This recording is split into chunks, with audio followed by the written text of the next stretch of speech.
It's time for a little comedy, a little content, and a lot of conversation. It's the Geno Jones Show, exclusively right here on YouTube. And now here's your host, Geno Jones.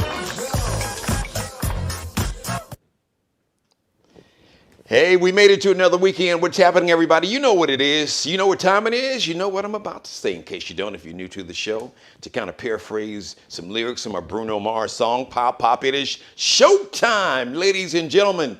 It is the Week in Review Friday edition of the Geno Jones Daily Variety Show right here, Monday through Friday, 6:30 p.m. Eastern Time, 5:30 if you're in Chicago, 3:30 if you're out on the West Coast, out there in Los Angeles or the Bay Area. Speaking of the Bay Area, I got a very special guest today, producer. This gentleman is multi-talented, and he's produced a couple of the biggest hits in the history of the music industry. Looking forward to talking to him because he's got, speaking of music, some brand new music coming up. So you want to stick around for that. This is going to be a great conversation. But right now, let's recap this week here. Started off on a sad note, unfortunately. Mary Wilson. Yes, we lost another Motown legend. Mary Wilson, legend and co-founder of the Supremes, which eventually became Diana Ross and the Supremes, along with Florence Ballard and Cindy Birdsong. She passed away Monday night at her home in Nevada. She was 76. Rest in power, rest in paradise, rest in peace to my sister, Mary Wilson. In case you missed Wednesday's episode, Keela Carson, one of my contributors, who is the Detroit native, who literally as a little girl grew up around all the Motown legends. Her mom, her aunts were also just part of that whole circle. They all basically grew up together as kids in Detroit. So she shared some wonderful stories. She spilled some interesting tea on Mary Wilson and the Supremes and a lot of the Motown artists. So if you missed that episode, go back and binge watch that one from Wednesday, a couple days ago, all right? Congratulations to Tina Turner, Mary J. Blige, Jay-Z, Shaka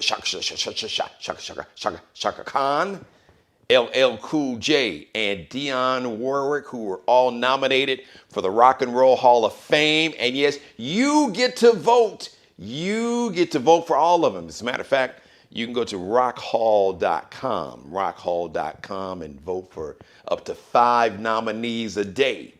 So Tina, Mary, J, Shaka, LL, and then you can flip it and do Dion and LL, Shaka, J, Mary, or however you want to mix that thing up. So you can vote up to 5 nominees once per day. So you get one time to go in and vote for 5 people. You have up to April 30th to vote. And if COVID-19 will let us, because it didn't let us do it last year. So if COVID-19 cooperates, then the Rock and Roll Hall of Fame performance, it'll be live on TV. Usually it's live on HBO, usually around November, December. So we're going to keep our fingers crossed. So we're going to keep it moving because I'm really excited to get ready to bring my guest to the show. He produced the iconic R&B hits, What About Those Rumors? Yeah. Look, I talk, entertain, and tell jokes for a living. I'm not a singer, but neither are you. All right? So remember Rumors. He produced that hit for the Timex Social Club. Then he founded Club Nouveau along with Denzel Foster and Thomas McElroy. Oh, why does those names ring a bell? Think about In Vogue. Think about that debut album. Think about Hold On. Yes, that's Thomas McElroy and Denzel Foster. And they came out with another #1 hit, had the go-go vibe. It was so huge. As a matter of fact, it won a Grammy for the best R&B song. I am talking about their version of the iconic Bill Withers' Lean on Me. But they put that swing on it and made it bounce. As a matter of fact, the album was one of my favorite albums. It was called Life, Love, and Pain from the Club Nouveau. Also, he's a filmmaker. He's created a professional dominoes league. I got to find out but man, he was Ice Cube before Ice Cube. Ice Cube came up with the big 3, and my next guest, he had the professional dominoes league. Bam! I'm not a dominoes player. I can't even front. I've seen people play. He's Also got a brand new song called All Your Love. Let's bring to the show right now, ladies and gentlemen, there he is on screen, Mr. Jay King. Jay King, my brother. How are How you? you doing? I'm good. Gino, I knew you wasn't a domino player by the way you said domino. Oh, yeah, that's the south side of Chicago thing. So, what would be the correct way to say it? Domino player, a bone rocker, you Oh, slapping okay. the bone. So Oh, we started the Professional Domino Association. My cousin and I, Anthony A.K. King, who's also a singer, we did it I believe in from 2005, 2006. And we had uh, a real good start, and then the whole thing came down with the whole housing market. yeah. Bottom came from up under us, Hmm. but it was the Professional Domino Association. We gave away more money than any uh, domino league in the history of the game. Our highest paid player made $110,000 for the year. We're Man, giving away $30,000 per tournament, $10,000 first prize. We went to 14 different cities with a championship culminating in Las Vegas. And so so how many members were on a team, and how many teams did you have in the league or the association? there are no teams to head up domino game, because if you get teams, there's too much cheating that can happen. So we just and upwards of 156 players could Wow. play. And you know, yeah, 256 players. I'm sorry. Okay, that's We okay. we we had about 128 players. So 128 goes to 64, which goes to 32, which goes to 16, which goes to 8, go to 4, and end up with the top two. And it's an all-day affair. It was pretty cool. And yes, I can play. And I like to play for money. Well, I figured if you started the league, then obviously I mean, it's possible that you didn't have game, but I would just assume, brother started Domino's League. You had to be pretty good at dominoes. So now, what, where was your league? So I guess if you would have gotten in a league and won, you'd just been winning back your money, though. What? Well, So, I couldn't play oh, you because couldn't? because I started the league. Yeah. If I won, every time I won, they'd say that the dominoes It's was like he big. cheated. Yeah. So what made you start that, man? What is it? I Something? love the game of dominoes. I Okay. had done music for a number of years. I wanted to do something new. And really, I was kind of retired. I wasn't really doing much. Hmm. And I just wanted to go around the country and play dominoes. And I wanted to just play in different tournaments. And none of them existed. And one day I was talking to my cousin. I said, man, I don't even have any real domino tournaments. We should we should create a league. And so we played tournaments on the West Coast, in the South, in the Midwest. We were in Chicago. We were in Cleveland, Ohio. We were in Dallas. We were in Houston. Uh, we were in Atlanta. We were in Los Angeles. We were in San Francisco. We were in Vegas. We went to 14 different cities to play dominoes. Arkansas. So it was pretty cool. What kind of Sacramento. what size venues did you guys play in? What kind of venues Well, did you rent we out? would we would play in um, exhibition halls, and we would play at hotels and ballrooms. And so it was according to what city it was. We mostly tried to keep it to um, hotel ballrooms. My cousin negotiated a lot of the deals, so we would get the ballrooms for free, and we'd get discount rates on our rooms, and we would buy a meal plan. And so Okay. with the meal plan, they would give you the ballroom. And we filmed it. We had a deal with ESPN, we had a deal with Domino's Pizza, and we had a deal with Game Colony, which was an online gaming company uh, for online dominoes. So is there something you think that you might bring back in the future? Bring the league back in the future? I know we will. It's a lot of work. I'm the president of the California Black Chamber, which takes up a lot of my time. But we Okay. absolutely will. Even if we don't do a full schedule of tournaments, we will do a couple of tournaments a year. It's the game we both love, and we love doing it. You got an interesting background, Jay, and a diverse life. So let's go back for our younger viewers is watching right now. As a young man, you had such incredible success as a producer. As a matter of fact, if I done my research correct, you even a lot of times people will have a label, but you actually were able to basically like not just produce, but in terms of distribution, you had all that going on at a young age, and I read where you said you had two people who were really, really just knew the business end of the show business, of the music industry, but they had some personal demons, and you learned, you took the good and made sure you didn't bring the bad with you. So why don't you talk about how you got started, man? For those younger viewers who don't know, they probably heard the song Rumors, or they heard what you did with Club Nouveau, Jealousy, Lean on Me. So let's talk about the beginning, man. How you got started? Well, I started off as a rapper, actually. I was in a group. So I started off as a dancer. I was in Alaska. Me and my cousin were both stationed in Alaska. We were in the Air Force. I was kicked out of the Air Force for fighting. And so, true story, yeah. So I stayed in Anchorage. And I didn't want to come back to California because I just felt like I would come back a failure. And I got involved with politics somehow. Somebody was running for office. I got a job hanging out posters, and a news crew came by, saw me, and said, "Why are you supporting this candidate?" And I said, "Because he's for young people.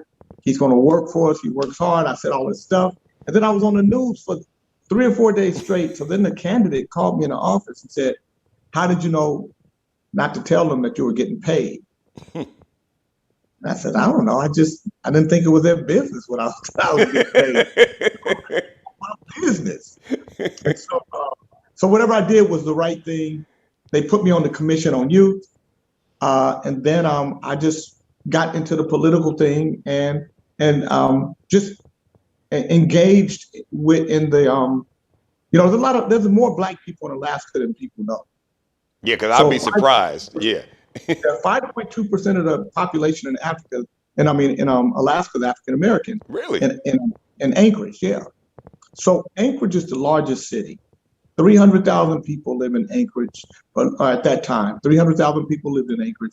Of the 300,000, about 16, 17,000 of us were Black. And so we had a good population there. But I really engaged with the Black population, but I also engaged with the political population and made friends with a lot of different people. Big Fisher became a senator, a white guy who really liked me, and I became the first Black page in the history of Alaska. I was a page for the Senate, and then I ended up working with Vic, doing work as Secretary of the State Affairs Committee. Wow. And me and my cousin both had dance groups in Alaska. So we took poppin' and we brought it to Alaska. And from there, because rap was happening and I promoted concerts and I brought Run DMC and Confunction. And so I decided I wanted to be a rapper. And we did. And you couldn't be a rapper and be in Alaska. So I came back to California. And, we did a song called The Battle Beat, and it went plastic. It went play. What's the numbers on plastic? I know what the numbers are on gold and platinum. What's the numbers on plastic? 5, 6, 7, something like that. So, but from that experience, I didn't like the way I was treated. I didn't like the way the guys who were supposed to be managing us did it. And I got into an altercation with them. Wow. There you go. You're good. I'm sorry. No, you're all right. I got into a verbal altercation with them, and I decided that I wanted to do my own label.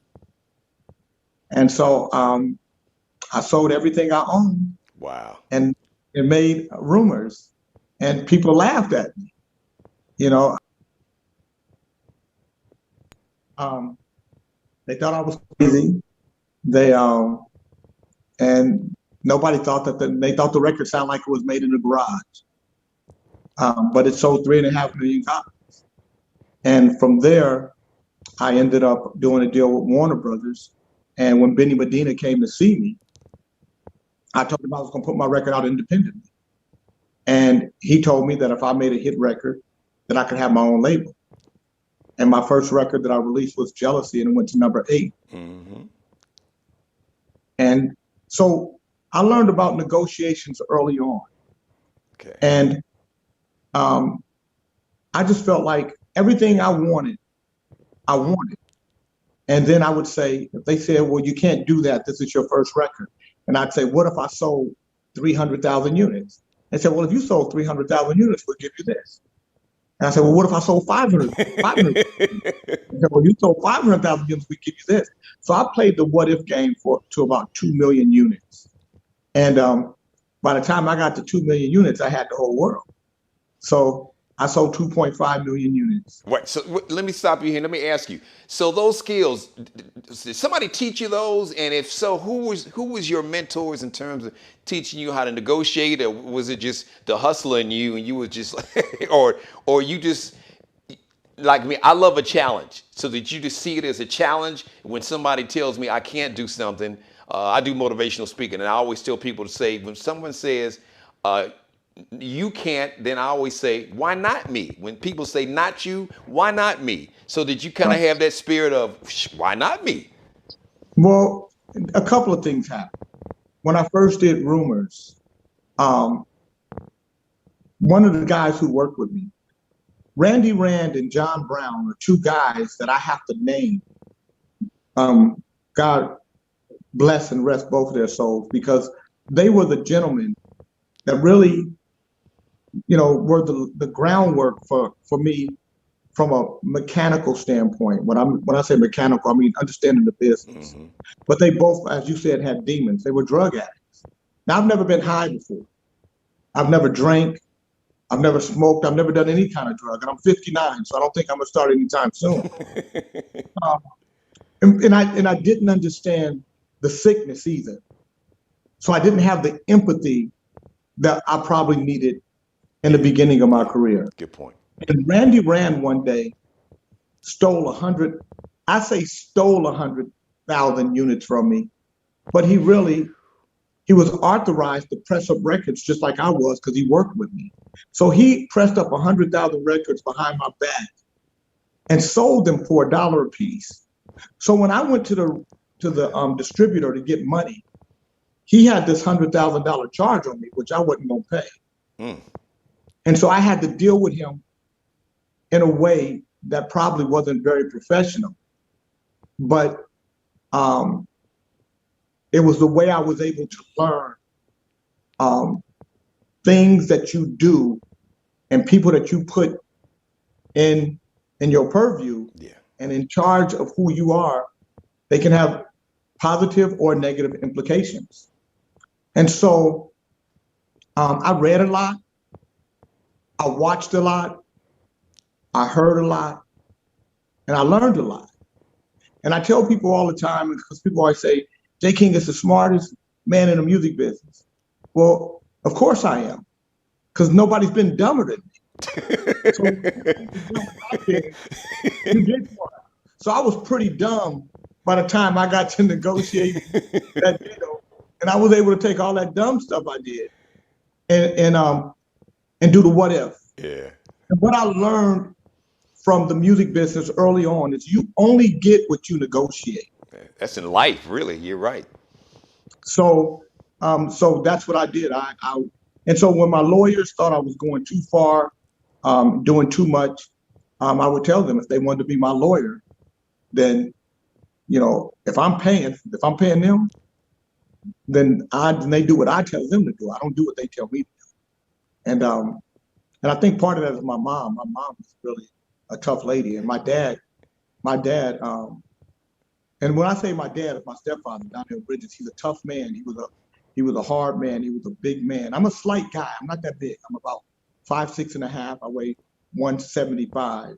But I learned how to fight before I learned how to do anything else, because my daddy made me fight everybody. I was small, light-skinned, in the ghetto, and so fighting is what I knew how to do. And I think that toughness comes from my father, and the survivor comes from my mother, who had her first child at 15, was kicked out of her house by her mother, who didn't finish high school, but was the smartest person I've ever met in my life. She read every book in the world. She knew something about everything. And she was just a survivor, and she was just a brilliant woman. So if there's anything that is great about me, it is that I absorbed who they were from a spirit standpoint, and it allowed me to fight through this world. Because when you first start in life, in this life ride, until you understand that you get to make the world that you live in, or you fight in the world that's presented to you.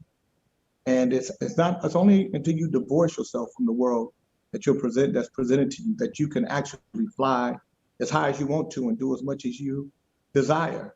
And I learned that early on. And anytime I had any setbacks, it was because of me and my small thinking. And I divorced myself from small thinking every day. Well, it explains a lot because I was listening to your story and I'm saying to myself, as the kids would say, but Jay King, you was about that life, bro. But And you know what? And I was, and I had to divorce myself from that life because, it's only by the grace of God that I'm not dead or in jail. yeah, I did some crazy stuff. I was a lunatic at times. And so you got to understand, I'm not drinking or high doing this. right. It's just who I am, You right? sober, so I can't even imagine. Can you imagine if you were getting high and drink? It might be scary. Wait, listen, all jokes aside, listen, I'm not a drink. I don't drink or smoke either. So I'd never touched a cigarette in my life. When I was early in my 20s, New Year's Eve, I would like have some champagne, like maybe just a glass New Year's Eve. But I don't even do that. I haven't done that in decades, man. So I'm with you on that. So, but what I want, let's go back to rumors, because what I wanted to ask you, did you have any idea that rumors would turn out to be what it became in terms of just the impact it had on the culture and how big it was and it, crossed over formats? Yes. You did, But let honestly. me tell you, I didn't know that it would last as long. But what I did know was that I was going to sell 1 million records. From the very first time, I didn't have a nickel, but I said, I'm going to sell 1 million records. I believed in that record. I have never said that about any other record since.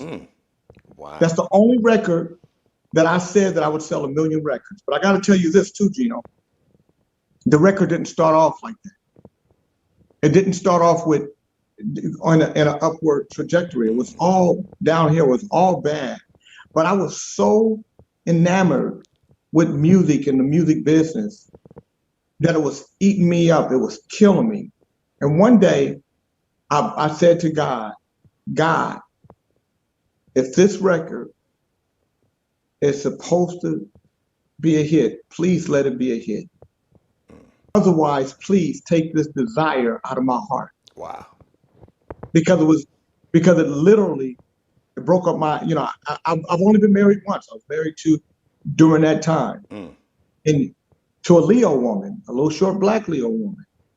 And you cannot sell everything you own. And I had a little boy who's now 37, and his mama didn't play that.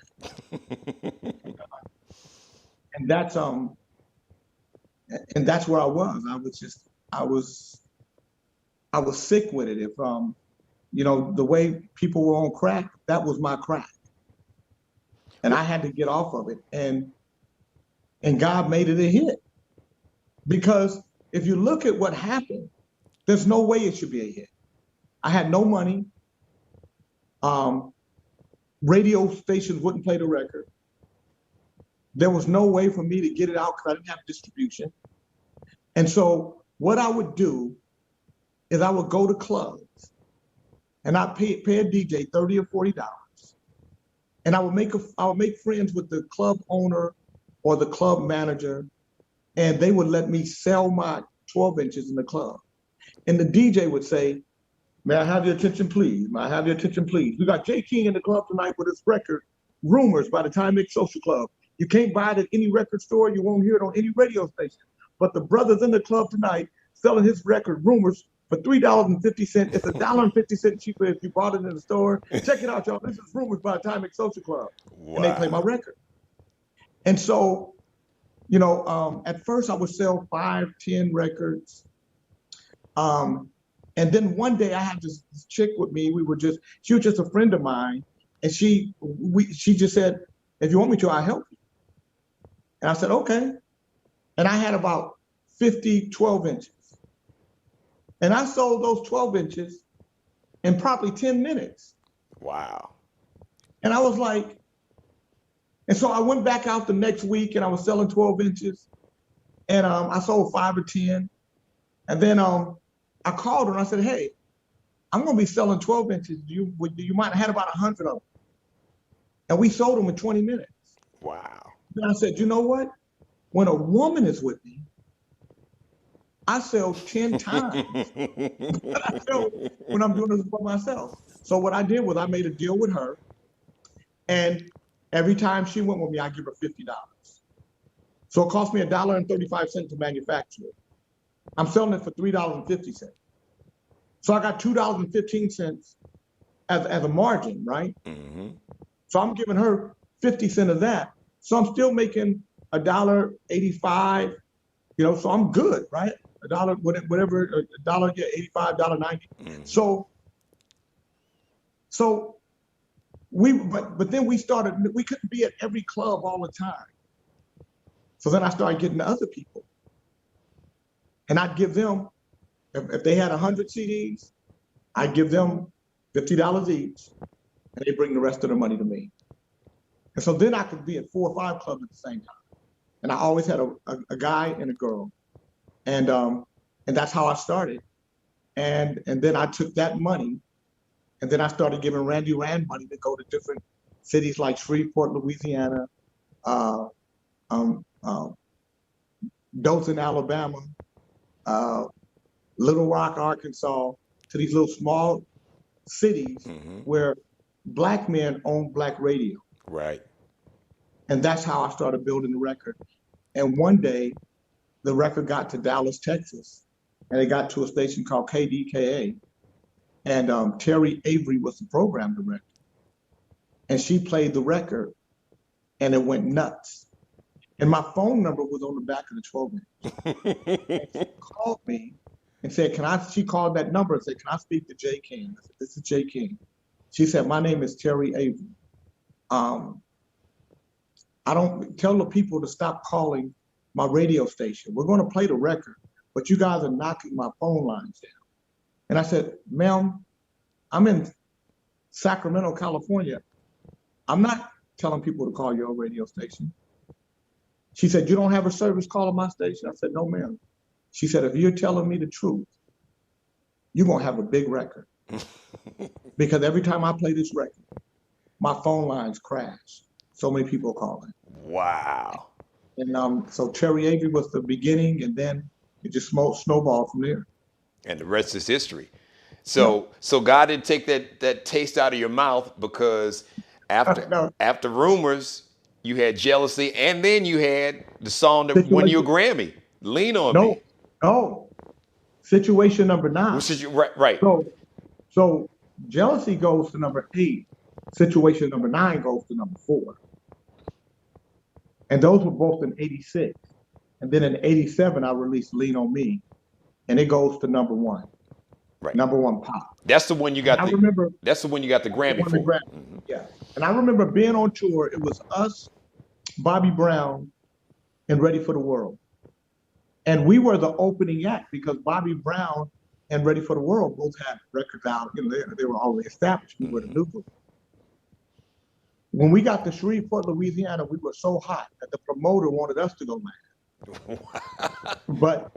But because we were the opening act, there was a fight. I didn't understand any of that. So I got to tell you that, I'm coming straight out of the neighborhood. So I don't have any real training on how to negotiate these types of situations. Mm-hmm. I just know that when you're disrespectful to me, that it's going to be a problem. And so they're not giving us sound check. And so these 2 white guys who are the managers, and this big white guy who was their bodyguard, they want to meet with me. And I had a road manager with me, Norris Hampton, from Houston, Texas. And we're in this room with them. And they're like, and let me tell you what's not going to happen and what you're not going to do. What? And I'm watching them, and I got my little bag with me. And I put my bag on the table. And I opened up my bag and I pulled my 38 out. And I said, let me tell you what you're not going to do.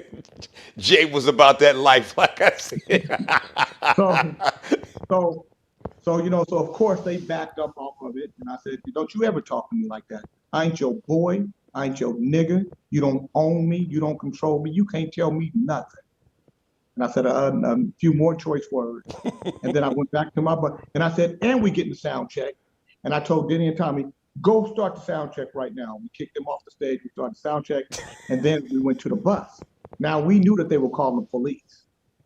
So this guy named Red was our bus driver. He had a secret compartment on his bus. So when the police came, they said, of course, that I put a gun out on them. I said, I don't even have a gun. Why would I pull a gun out on somebody? And so they checked our bus.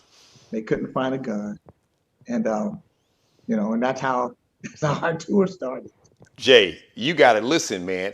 Just up to lean on me. You gotta do a movie on just the story you just told me.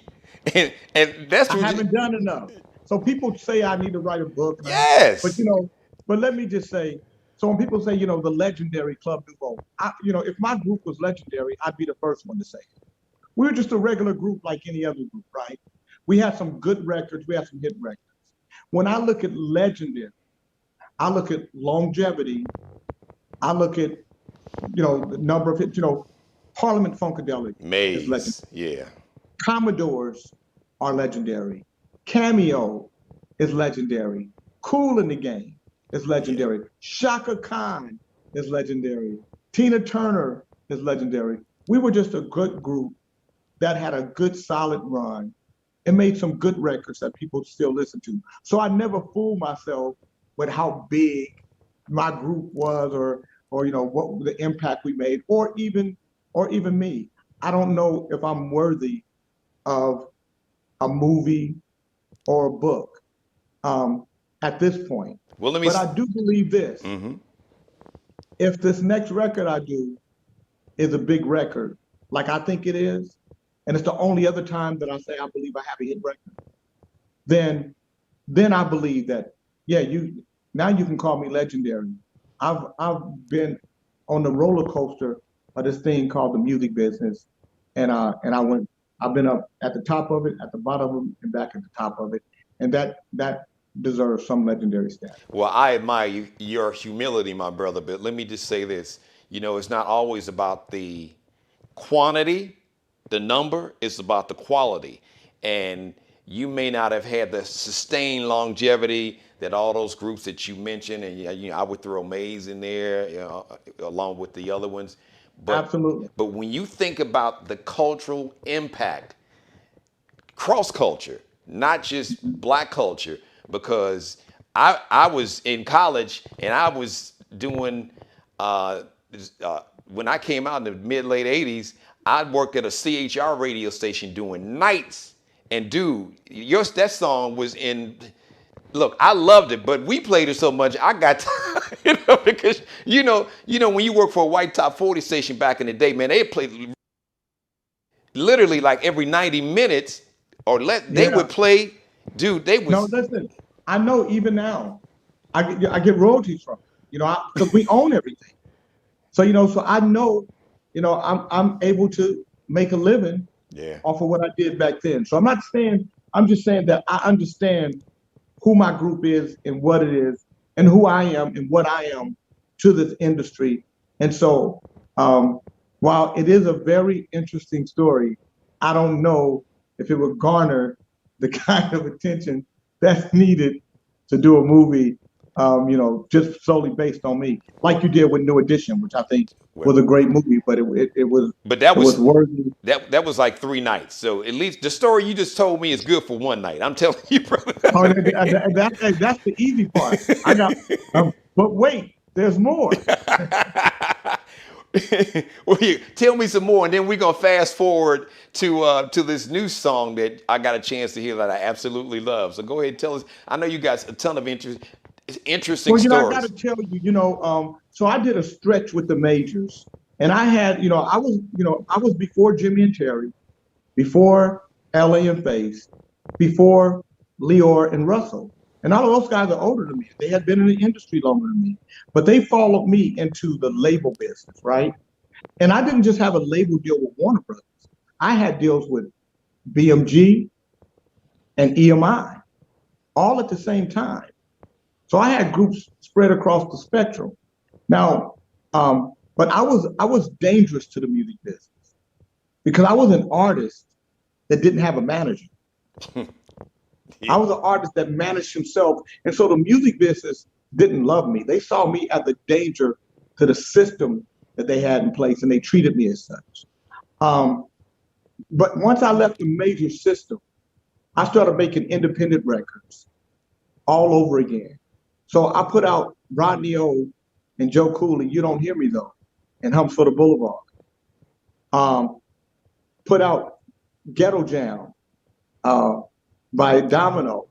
Put out Gary Taylor's album, Square One, would Hold Me Accountable. Put out Tootsie Roll with the 69 Boys. Really?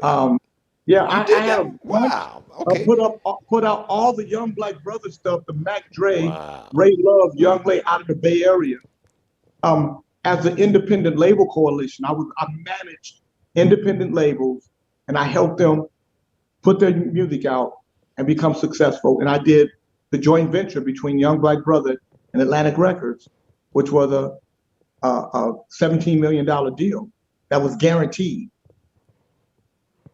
So, and then I left from that. I did the first VOD deal, video on demand, for Cold Black and Jeff Clanagan with Geno Taylor and Polychrome Pictures, where my lawyer didn't even believe that a VOD deal could be done with hundreds of thousands of dollars involved. And when I told her the deal is done, I just need you to do the I's and T's. And when she saw it, she said, "How did you do this?" So what I do know is I understand the mechanics of numbers and business models. And that's what I enjoy most about the entertainment business is that in today's business, anybody can be successful. You don't have an age limit now. Yeah. As a 59-year-old, I can make a record and I don't have to sell 1 million units. I can find my 1,000 people. I started a campaign where I said, I'm going to get 1,000 people to contribute $100 to me. And and for that $100, they're going to get to experience me making this record. They're going to get free T-shirts that are limited edition. They're going to get a free CD that's limited edition on top of the regular CD. They're going to get lyric sheets and pictures that only they get. They're going to get a backstage pass from wherever I am. They're going to be able to come see me if I happen to be live. And they're going to get to hear the music before it's even to the public. And I said, I'm going to tell people to go to my website, jayking.me, JAYKING.me. And so far, 80 people done it. And so if I get 1,000 people, or when I get 1,000 people to do it, that means I would have $100,000. From that $100,000, all the things that I'm going to do, they're paying for it. And I'm giving them what they're paying for it. Mm-hmm. So I'm not going to make money off of it, but it's not going to cost me money. So I get to continue to do what I do, what I love to do, which is like music. And people that love good music, grown-up music, are going to get a chance to get grown-up music that they support. And I can take 1,000 and turn it into 10,000. I can take 10,000 and turn it to 100,000.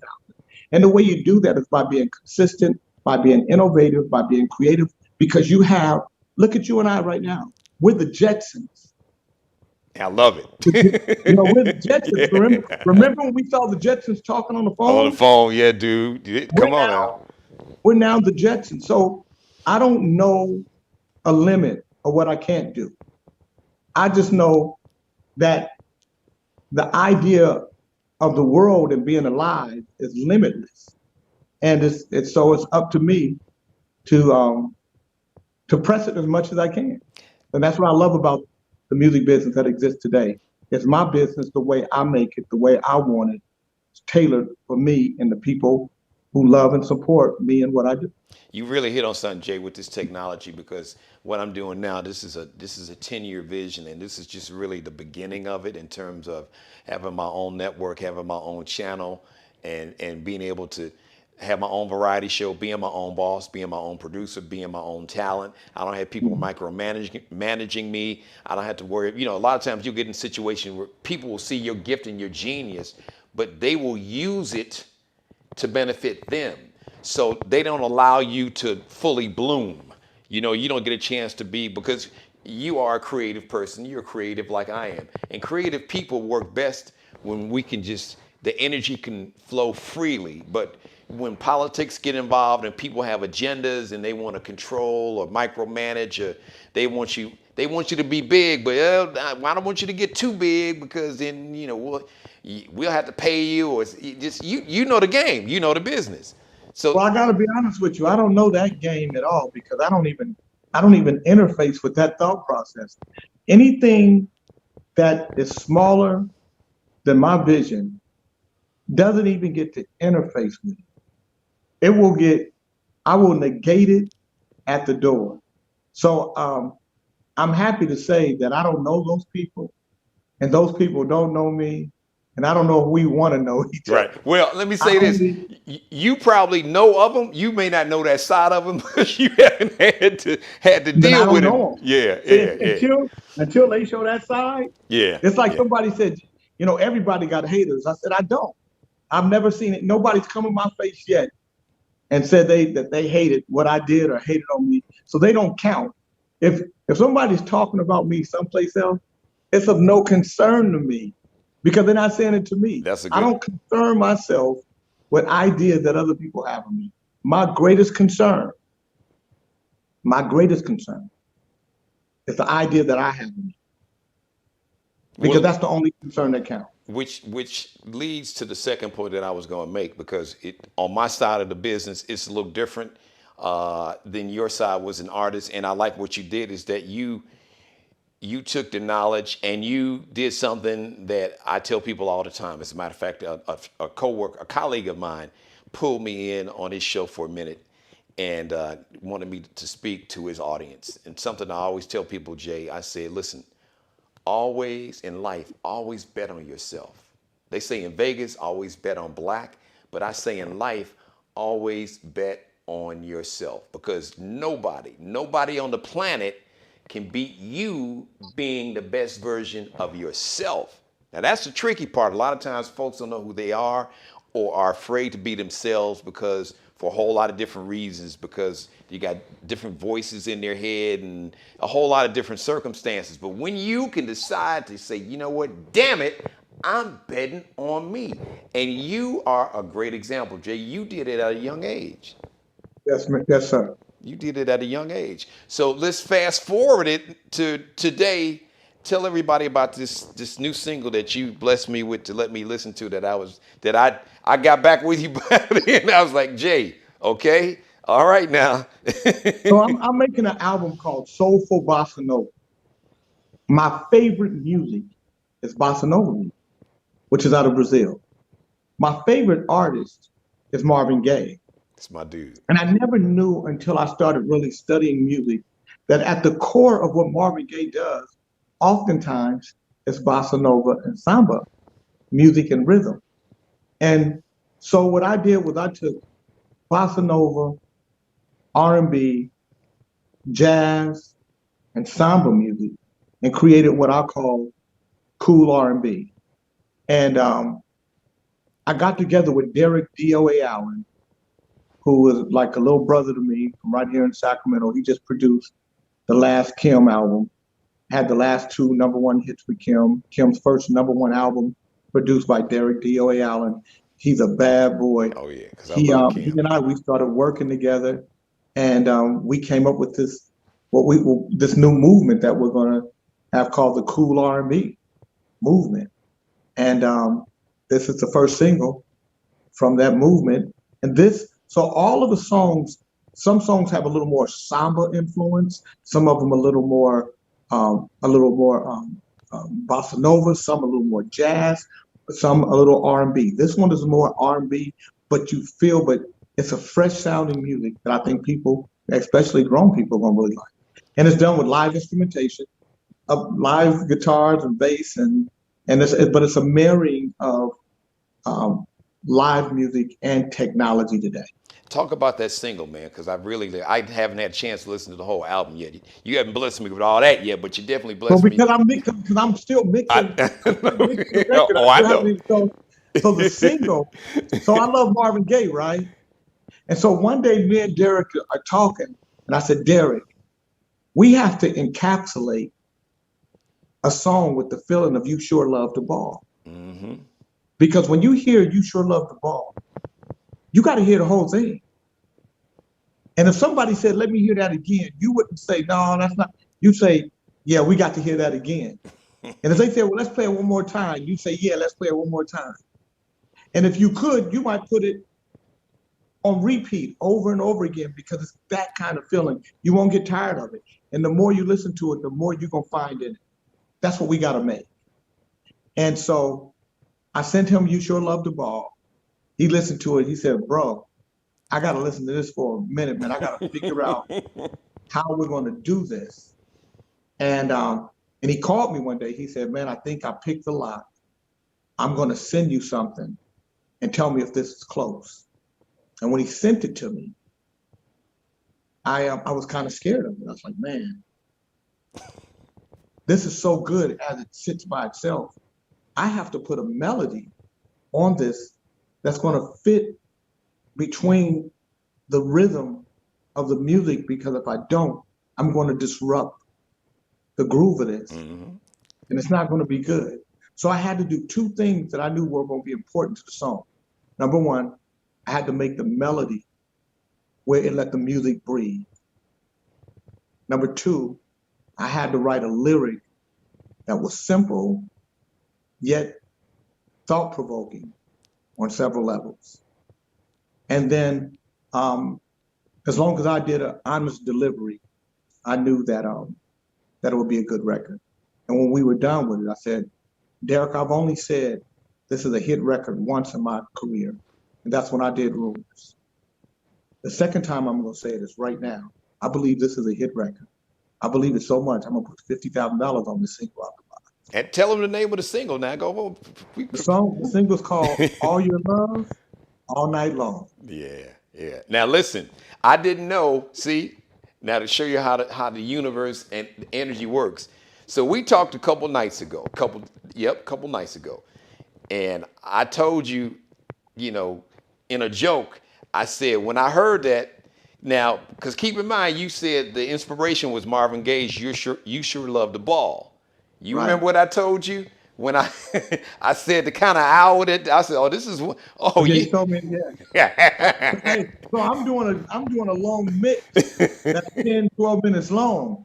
For all those dudes that say they go all night long, they will be done before that 12 minutes is up. Right, wait. The ones that's hopped up on Viagra and Cialis, we know what time it is. They like it. And this is the perfect weekend for it, too. It's Yes. Valentine's Day weekend.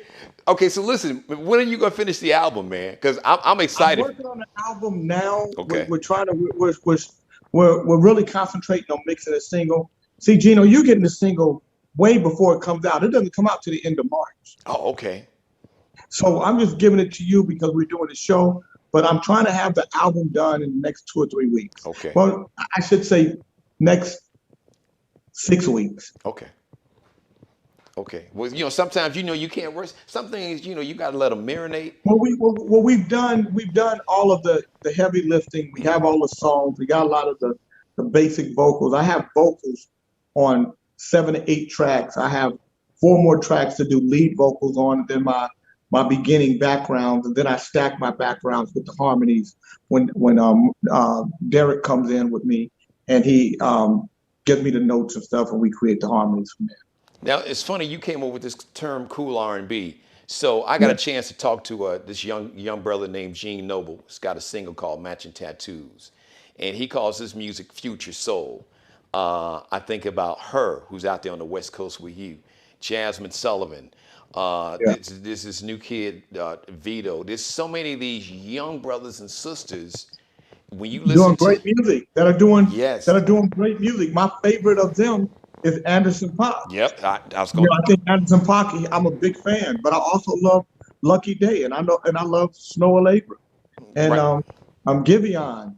So yeah, so you know, right, so there's some great folks out there, yeah, it and is. her, of course, her is from Vallejo, which one of the cities I grew up in.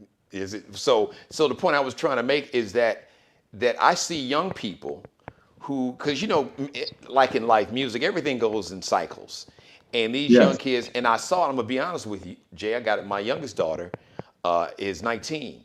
Now, a lot of it is because she grew up listening to me on the radio. Playing stuff from the 80s and the 90s. She'd be in the car, with her mom, with my wife. So she loves what she would call old school, or the vibe that you got with this new single. She really likes that more so. She gets into her little trap music, and when she wants to hear something new. But her vibe is really, if you look at her playlist, you would be like, oh, wait a minute, how old is this kid? 19. She's got a great ear. So I'm saying all that to say, then all the young artists that we mentioned, I see these young people and I hear it with the music that they're doing. I mean, yeah, it's melodies and instrumentation and the whole, and it's beautiful. Like I said, I love Jasmine Sullivan's new thing, and all the artists that you mentioned, and Bryson Tiller. We could go on. There's so many of these young artists that yes, just got like an old soul. Some people would say. yeah, because they're listening. You can tell that they're listening to music. They're musicians, you know.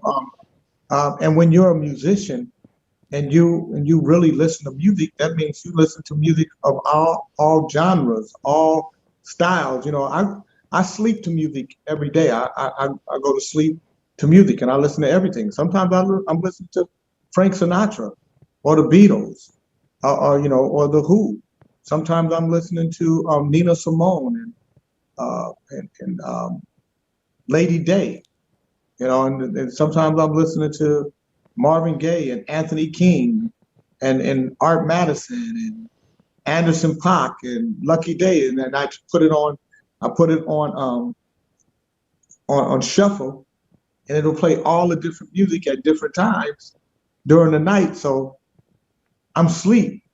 I don't know what's playing. I just know that whatever it is, some of that stuff gets in my dream, and I have some amazing dreams. I was gonna say it's feeding your subconscious and it's feeding your Yeah, soul, and that'll come out in this music. Listen, guys, when you guys hear this new single, you'll see what I'm talking about. I'm telling you, it's a shame for you all that it's not out this weekend, because you might not need that Viagra Cialis with this song, with this single that Jay about to drop on you. You drop that. You ain't got to drop the red or the blue pill. You can drop this single, and you should be good to go. So, funny. man, Jay, listen, brother, I have so enjoyed this time. So, before you get out of here, let everybody know where they can go to your website, all your social media information, so they can follow you, and where folks can go and support what you're doing, and go ahead and I'm sure I know your music's gonna be all on all the different platforms like Apple Yeah. Music and whatever. But yeah, just let everybody know where they can go and support you. So my website is jayking.me, www.jayking.me. My Instagram is the official J King, and my Twitter is the Club Nouveau, and Nouveau is spelled Nouveau, and I'm um, Facebook at J King the number three, Jayking the number three, because I'm the third of the J Oh Kings. wow, okay. Any chance once we get on the other side of COVID-19 that you guys, Club Nouveau, do some touring? Absolutely, we tour every year. Great, We work every year. great. We're going to be working again. Actually, when I'm done with this album, me, Sam, and Val are starting to write the next album. This is the first time that we'll be writing the whole album together. Great, great, great. Well, listen, you need to do that movie, and I'm gonna do you a solid. I'm gonna comp you. I got a title for it. It should be J King, about that life. J King, about that life. Hey man, listen, brother. God bless you, Enjoy this weekend, man, with your loved ones. You got Valentine's Day, you got President's Day on Monday. Listen, you have a home, you have a platform. So anytime that you have anything that you want to promote or help push and sell, get your hustle on. Your home is right here. When that album Thank is you, sir. ready, oh, come on, brother. That's real talk. I appreciate you because, like I said, you were humble about it. Now, uh, listen, from Timex Social Club, that was that one song, then you went to Club Nouveau. You may not have had the sustained longevity of all those iconic But let me names. tell you something. Club Nouveau had some great albums that were caught in a political bubble. So if you really want to hear some of Club Nouveau's great albums, go Listen to the Message album, which came in '88, the Under Nouveau Groove album in '89, I the remember New that. That was Beginning one of my album, favorite. Hmm. the Yeah. New Beginning album in '92, the Everything Is Black album is '95, and the Consciousness album that we did in 2015. There's some great records in those albums. It's just that unfortunately for Club Nouveau, they got caught up in my politics. And unfortunately for me, I didn't I wasn't aware enough or selfless enough to not take into consideration that whatever bad blood I was creating in politics would Affected affect him. anybody else. Yeah. And I never thought about it like Yeah. that. Well, And that's just being young and inexperienced. well, we live and learn. So now they say when you know better, you do better. So now you know better. Absolutely. So now, and the great thing is that now you've got a second chance, so you guys can come out and you're doing new music and But people. we never see that's another thing. We never stopped having chances. The only thing that stopped us from having any chance is if we decided to quit. We always work. We always make a living doing this. We may not get down to North Carolina and places like that because y'all won't book us, but we work throughout the state. Oh, I ain't a Throughout promoter. If I was, I I'm would. just saying, you guys don't, but if they, and we used to have a big following down in the Carolinas, especially South Carolina. So, but if people call us, we're gonna be there. Well, you might be surprised. I'm not a promoter, but I know a few folks. So just, listen. Message sent. Does it say shot taken? I got you. I'm here. I'm here in the Carolinas. I'm here in South Carolina. But like what I was saying really is that the hits that you guys have had in terms of, like I said earlier, man, the impact on the culture Yeah, compare with anybody. So that's got to be a blessing, and that's just a testament absolutely. to that's a testament to what you did and your vision that you created. Not just the music, because the music definitely was banging, club bangers. Very few people, and I said this, and I was talking to somebody else. Very few people, Jay. Now this is real talk. Think about it. Very few artists can have a legitimate club banger. I mean, turn out the club, tear up the club, and still have a relevant message. That's not the easiest thing to do. That's true. That's true. And you all did it with not one. You did it for a couple songs. I mean, Yeah. even though you redid "Lean on Me," but I mean the spin with that whole go-go vibe. I mean, what did rest his soul when Bill Withers heard it? What did he think when he heard it? Did you ever He get any sent me a, feedback from him? he sent me a telegram and said congratulations. And then Bill and I used to talk from time to time. And one day Bill said, "Jay, you're all right with me.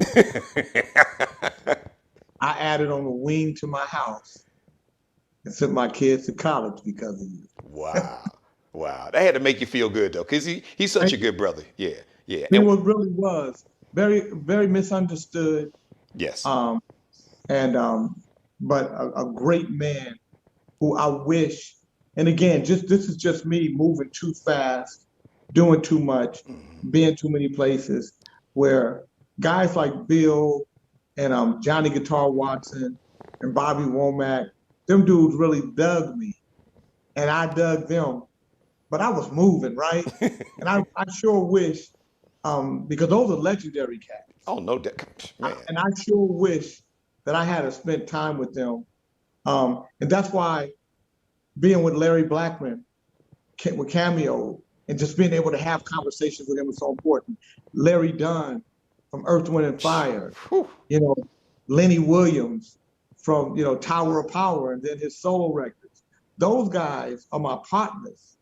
You know, they those are the kind of cats that I really connect with, and I really enjoy my friendship with. I love Lenny. I've known Lenny for a while. He came down here. See, we do bring some folks down here. Like I said, I know you I took didn't that say shit. you didn't bring folks down there. I said Just you didn't didn't bring bring us you down down there. Don't worry. I was getting back to you.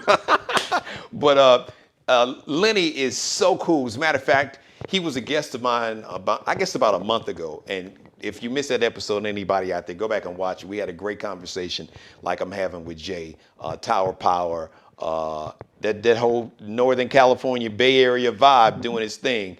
Lenny is great. I would just love to be part of some of the conversation with. I mean, Larry Blackman, and then we talking about Earth, Wind, and Fire, dude. That's Yeah. just that But is if you ever want them, I'll get them. I'll get them on for you. Let me tell you, okay.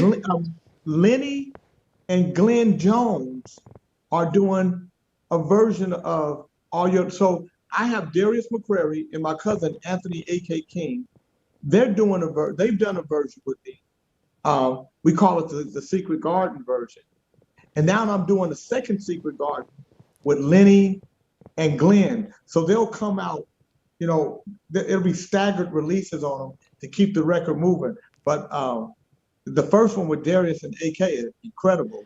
And I can only imagine what Glenn and Lenny are going to do on the next one. Well, when you get the videos to all these, we're gonna start off with your single. But when you get these videos, make you send them this way, and we I'll definitely make sure you get we're them gonna all. get them on the Yes. show. But look, I'm doing it live on my show right now. Like I want Larry Blackman. Call Brother Blackman. Atlanta's only 4 hours, but we're gonna do the virtual thing. I want to Larry's in get. Vegas now. Is he? Well, cool. That's okay. But I'm gonna get Larry and I'm gonna get Dunn for you too, because they Cool. both are wonderful dudes. And we were talking about Bill Withers, and it's just one thing I just wanted to mention, and I know you know this, but one of the great songwriters in the history of music. I mean, when you think of great songwriters, I love to hear maybe your short list, but I think about people like Smokey Robinson, and there's a few others that I know I'm not mentioning, but Smokey comes to my mind because Smokey's phenomenal. But because he's an artist too, to be an artist and a songwriter. But I put Right. Bill Withers, for me, Jay, I'm putting Bill Withers in it like if they had a Hall of Fame room, for me, Bill Withers is in that same room with Smokey. I'm gonna tell you why you say that.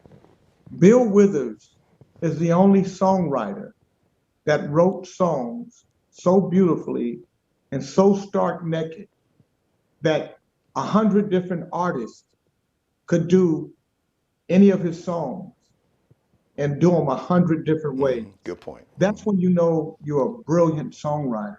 When you write a song that you interpret in a way that you interpret it, but you allow room for any other artist who wants to interpret it to interpret it.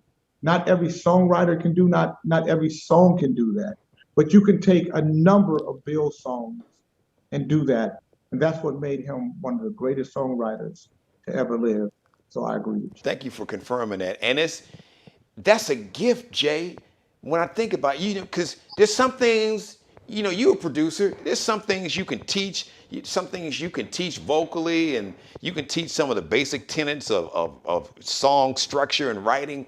But that gift, what you just taught, you can't teach that. That's No, you're right. either God gave it to you or you don't have it, and you can't fake it. That's right. You can't You're fake right. it. Bill Listen. Withers, one of the greatest. No doubt. Jay King, ladies and gentlemen, once again, give them that information. Give them the website, Facebook, Twitter, Instagram, real quick. jking.me. JAYKING.me. That's the website. The official J King on Instagram. The Club Nouveau. Nouveau is spelled NOUVEAU on Twitter. And J King, the number 3 on Facebook. Also and also clubnouveau.me. Okay, great. Club NOUVEAU.me. That's our website, and we hope you guys visit us, and we look forward to seeing you. And by the way, Sam and Val are in great voice. They look great. They sound great. Beautiful. And we can't wait to get on stages around the United States again so we can perform again. Well, we can't wait to have you. And like I said, and I know a few folks, so I'm gonna have to make some phone calls. So when we get post-COVID, who knows? Y'all might have to pop up in the Carolinas in this Charleston area sometime soon. Jay King, my brother, thank you so much for your time, love and respect, and just keep doing this great music. We'll be talking soon. Holla at Larry Blackman, and when you get the video to the single, when it's finished by your standards, holla at your boy. You know you got a home right here on the Geno Jones Show. You got it. Thank you. That's my dude right there, Jay King. Listen, guys, I'm serious. When you hear this single, okay? Oh yeah, it's it's about that romantic life. That's the one you put on with your woman. If you got kids, you might want to call, see if your mother or your mother-in-law might want to watch the kids. Say, hey, I see if your mother watched the kids for us tonight, if you know what I'm saying. It's that kind of song. All right, listen, thank you for letting me be a part of your life as always. God bless each and every one of you. God, most of all, thank you for letting me do the Geno Show. Before I get out of here, real quick, I got one very, very special birthday wish to my firstborn, my oldest daughter. Boogie.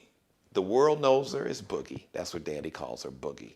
Lauren Shiana Hill Vaughn. Boo-boo, I love you more than life itself. You have just been an amazing, inspiring, awesome daughter. And you are an amazing, brilliant, awesome, wonderful woman. When I look at you, your future is so bright, I have to put on a pair of sunglasses because the light will blind me. You know how your daddy feels. I could go on and on and on. I don't want to do it because I'm not going to start crying on camera because you know how I feel about you, your sister, your mom, and your grandma, my mother. But you have made me such a better man. I hope I have made you proud as a dad. I hope and pray that I haven't let you down. And if I have, I apologize. And you and your baby sister and your mommy and your grandma are my inspiration. You all are who and what wakes me up and gives me the energy, the inspiration, the drive, the hustle, the grind to be the best version of myself so I can be a blessing and an inspiration and a template to you. So today is your day. Happy birthday. Daddy loves you more than life itself. All right? All right, Mother, I love you too. And I love all you guys. Please like, share, and subscribe to the Geno Jones channel here, right here on YouTube. And go back and binge watch a lot of great episodes. Lenny Williams from Tower of Power, Jimmy Jam and Terry Lewis. Lettucey, last week had a great conversation with Lettucey. Larry Dotson, former lead singer of the Barcades. Chris Jasper from the Isley Brothers. Reggie Calloway, Midnight Star. Future soul artist Gene Noble. Some social political commentary. Just go back because, oh yeah, I was bringing the heat when it comes to social political commentary. I really love doing. That's my thing. I love doing that. So, I got a lot to say. I had a lot to say and a lot to get off my chest. So go back and check Dr. Damon Arnold, some information about why it's important that we as African Americans make sure that we get this COVID-19 vaccine in spite of what you heard, all the conspiracy theories and rumors. Here's a fact. This is not a rumor. This is not my opinion. This is a fact. Black Americans are dying at 3 times the rate that white Americans are of COVID-19 in America. For every white American, for every one white person that dies of the coronavirus here in the United States, 3 black people die from the coronavirus. That's a fact. It's not an opinion. It's not a rumor or theory. So if anybody needs to be lined up, and I'm gonna let you in on another secret. Some of these same white Americans that's talking about they're anti-vaxxers or don't get the vaccine, they're getting this vaccine. Okay, I'm gonna tell you what I've seen with my own eyes, and I'm telling you what people who I know who work in the medical profession and other professions are seeing with their own eyes. So if we're dying at 3 times the rate that white Americans are, then we need to be getting vaccinated at 3 times the rate. Have a great weekend. Happy Valentine's Day to everybody. Happy Damaris, I love you, honey. Happy Valentine's Day, mother. Happy Valentine's Day. I love you. Allie Boo, Daddy loves you too. So much. Happy Valentine's Day, and happy Valentine's Day to each and every one of you. Happy President's Day, which is Monday. I think, you know what? I think I'm gonna do a President's Day edition of the Geno Show. So look for me Monday live right here, 6:30 Eastern Time on my channel here, the Geno Jones channel right here on YouTube. And go back and binge watch. Have a great weekend, everybody. Shout out to Markel Bailey, my hairstylist, KLB Cutting, the official wardrobe stylist for the Geno Jones Show out of Chicago, Mr. Bruce Gage, Gage. KLB Cutting, KELBECUTTIN on Instagram. That's Markel Bailey. Bruce Gage, Gage. Just search, do an Instagram search, Bruce Gage. You'll check him out. Check out his gear. Or if you're into the Negro League baseball memorabilia and gear, Flyball the store. He's one of the official licensed vendors to carry Negro League baseball gear. Flyballthestore.com. Have a great weekend, everybody. We'll see you next week. The Geno Jones Show.